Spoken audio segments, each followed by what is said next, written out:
In the wasteland, where the remnants of human civilization are little more than broken dreams and jagged ruins, the legend of the rider lives on in whispers.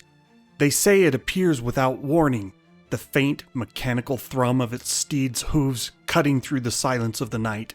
It hunts the old roads and forests, the abandoned highways that stretch between the crumbling outposts of humanity, its headless form a silhouette against the dim glow of a forgotten world.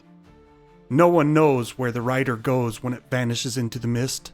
Some say it is drawn back to the very heart of the desolation, a cursed place from where the ancients unleashed their plagues. Others believe it simply disappears, a phantom that only exists to torment those who stray too far. Sleepy Hollow, Icabod Crane, and even Halloween itself are forgotten, relics of a culture erased by fire and plague. But the rider remains. The mist rolled in thick that evening, swirling through the skeletal trees like ghosts, but Nia and Dax didn't care. They had left the village hours ago, slipping away unnoticed, stealing moments that the elders would disapprove of.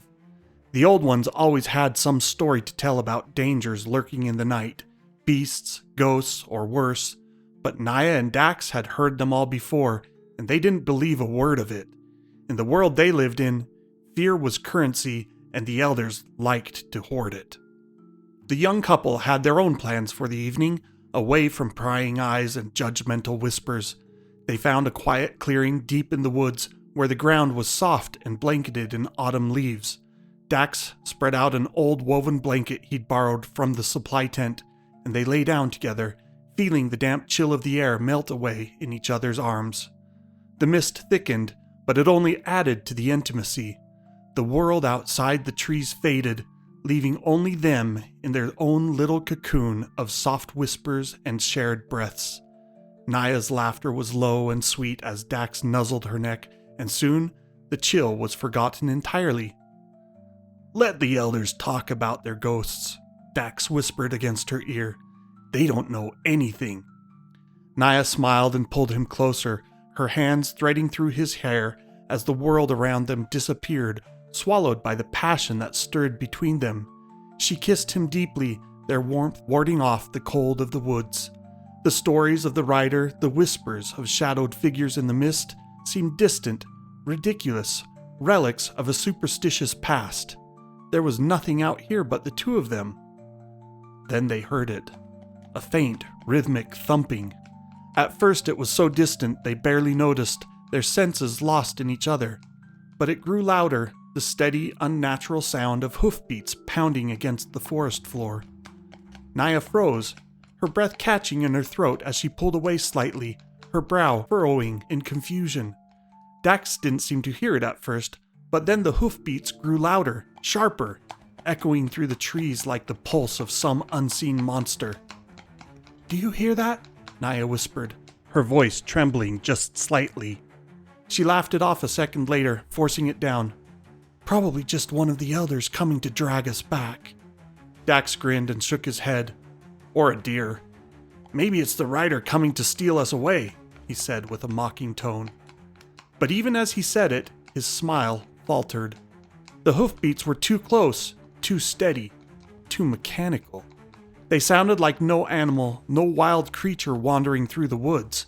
There was something else in the rhythm, a sharpness, a cold precision that sent a chill racing up Nia's spine. She sat up, glancing around, her breath visible in the cool air.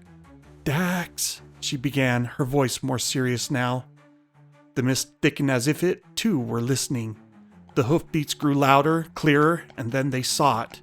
The shadow emerging through the fog. At first, it was just an outline, a dark, towering figure on horseback, the dull glow of something in its hands. And then the full terror of it came into view. A rider, headless and cloaked, gripping a scythe that gleamed with a deadly cold light. In its other hand, it held a flaming pumpkin, its twisted, grinning face burning bright in the suffocating fog. The Headless Horseman. Nia's heart leapt into her throat. She grabbed Dax's arm, pulling him to his feet as terror gripped her. "Run!" she screamed. Dax didn't need convincing. They scrambled to their feet, abandoning the blanket, and ran into the woods, their feet pounding against the earth as they fled. The horseman gave chase, its hooves striking with a deafening rhythm behind them, the sound vibrating in their bones. Nia's breath came in gasps as she ran, her heart hammering in her chest. She could feel the horseman's presence closing in behind them, could almost feel the heat of the burning pumpkin searing the back of her neck. They weaved through the trees, trying to lose the rider in the forest labyrinth, but the mist made it impossible to see more than a few feet ahead. Nia's hand slipped from Dax's as they stumbled through the underbrush and fell, and in the confusion of the fog and their panicked flight, they became separated. "Dax!" she screamed, her voice echoing into the trees, but there was no response, only the relentless pounding of the horseman's hooves.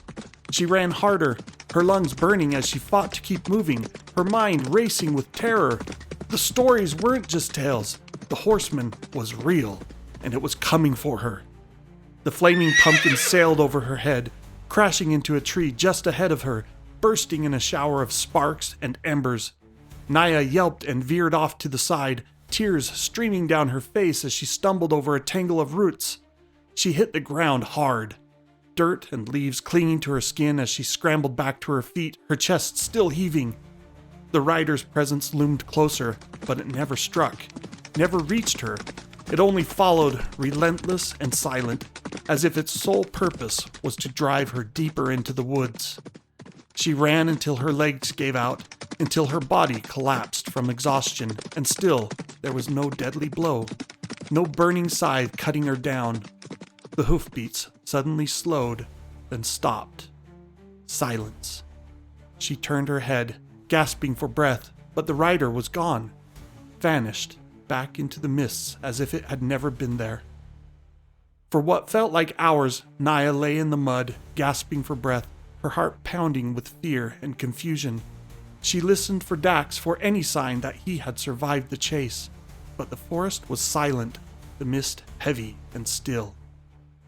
When she finally gathered the strength to rise, she stumbled through the woods, calling out for Dax, but she knew deep down that he was lost, separated just like the stories said. The truth of the matter, buried beneath layers of myth, misunderstanding, and centuries of survival, was stranger still. The Headless Horseman was never meant to haunt a post-apocalyptic world. It was never designed to stalk the survivors of a dying Earth.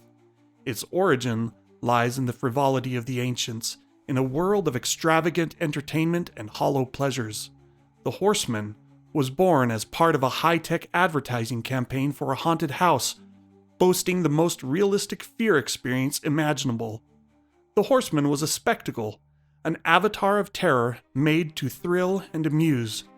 Programmed to chase visitors through hyper-realistic simulations of terror, it would leap from the shadows, brandish a scythe, and toss flaming pumpkins that exploded into harmless bursts of light and sound. Satellites high above tracked every visitor's location, feeding the Horseman with precise information, allowing it to hunt them with unnerving accuracy. It was a marvel of technology, a masterpiece of fear as entertainment.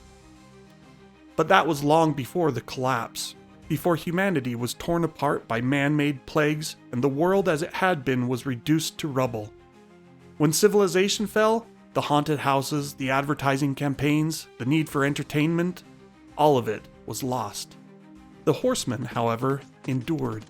Its systems, designed to be self-sustaining, continued to function long after its creators had turned to dust, and its connection to the satellites remained, allowing it to patrol the wasteland with a knowledge and precision that no human could match. Those satellites, still orbiting high above the Earth, have become the Horseman's eyes in the sky. Infrared and thermal imagery tracks anyone who tries to follow it, leading pursuers down false paths, into dead ends, and away from the true location of its lair. Its programming ensures that no one gets too close. No one discovers the ancient maintenance bunker it returns to after each night's hunt. And of course, it's only active during what was once called the month of October. The Wastelanders have no knowledge of this. They don't remember a world of entertainment or haunted houses, nor do they care. To them, the rider is a real and tangible horror, something born from the darkness of the old world. The elders tell stories of entire settlements burned to the ground after a sighting, of equipment failing, and crops withering when the rider is near. It is said that those who see its headless figure are cursed, that the flaming pumpkins it hurls will bring ruin to all who glimpse them. None of these stories are true, but in the wasteland, where fear is as deadly as any weapon, the distinction doesn't matter. People believe in the terror, and that belief is what gives the rider and the elders power. And so, the Headless Horseman rides on. Every fall, it haunts the old roads, its sensors attuned to every movement, its mindless programming locked in an eternal loop. It chases the unwary, its headless form a warning from a world long gone. It will never kill, for that is not in its nature, but it will always terrify, as it was designed to do. And in a world where fear can mean the difference between life and death, that is more than enough. Thanks for listening to my updated rendition of the Headless Horseman. Now in the post-apocalypse, a computer, a machine, run amok. Please like and subscribe, and stay tuned for more spooky Halloween stories in the month of October.